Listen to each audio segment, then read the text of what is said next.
नमस्कार, श्री स्वामी समर्थ. स्वागत आहे तुम्हा सगळ्यांचं घरगुती गप्पा माझ्या युट्यूब चॅनल वरती. आजचा दिवस तुम्हा सर्वांना खूप छान आणि सुखा समाधानीचा जाऊ दे ही मी स्वामी चरणी प्रार्थना करते. नवीन व्हिडिओला सुरुवात करण्या अगोदर तुम्ही माझ्या चॅनलला पण लगेच सबस्क्राईब करा आणि कमेंट मध्ये श्री स्वामी समर्थ लिहायला अजिबात विसरू नका. चला तर मग आज जाणून घेऊया हरतालिका हे व्रत कोणी करावे. जसं की तुम्हाला व्हिडिओच्या थंबनेल मध्ये बघितलं की विधवा महिलांनी हे हरतालिका व्रत करावे की नाही. तर हरतालिका हे व्रत असे व्रत आहे जे की आपण जिवंत असेपर्यंत हे व्रत महिला आपल्या अखंड सौभाग्य प्राप्तीसाठी करते. तर विधवा महिला हरतालिके व्रत करू शकतात, कारण पती पत्नीचं नातं एक जन्मासाठी नाही तर 7 जन्मासाठी असते. जेव्हा आपण लग्न करतो त्यावेळी आपण हीच प्रार्थना करतो की हाच पती आपल्याला 7 जन्म मिळू दे अशी प्रार्थना करतो. तर आपण या जन्मी विधवा झालो तरी आपण हाच पती 7 जन्म मिळू दे अशी प्रार्थना आपण या हरतालिका व्रताला करायची आहे.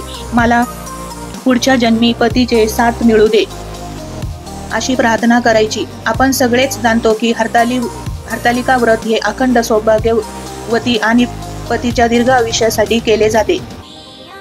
तर विधवा स्त्री हे व्रत का पाळते? तर हरतालिका व्रत हे फक्त पतीसाठी नाही तर ते शिव पार्वतीच्या अखंड प्रेमाचे प्रतीक आहे. वर्तमानाचा खरा हेतू म्हणजे श्रद्धा, आत्मस्मरणपण आणि आध्यात्मिक पूर्वता.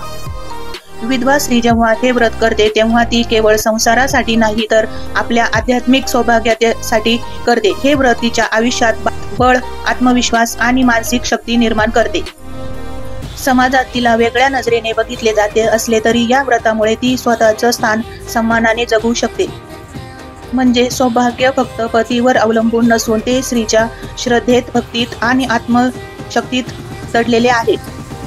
म्हणूनच विधवा स्त्री हरतालिके व्रत करते तेव्हा ती केवळ परा नाही पाळत तर शिव पार्वती सारख्या अखंड प्रेमाची भावना स्वतःच्या आयुष्यात जपत असते.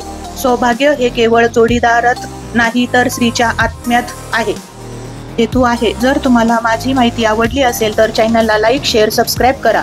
श्री स्वामी समर्थ. अवधूत चिंतन.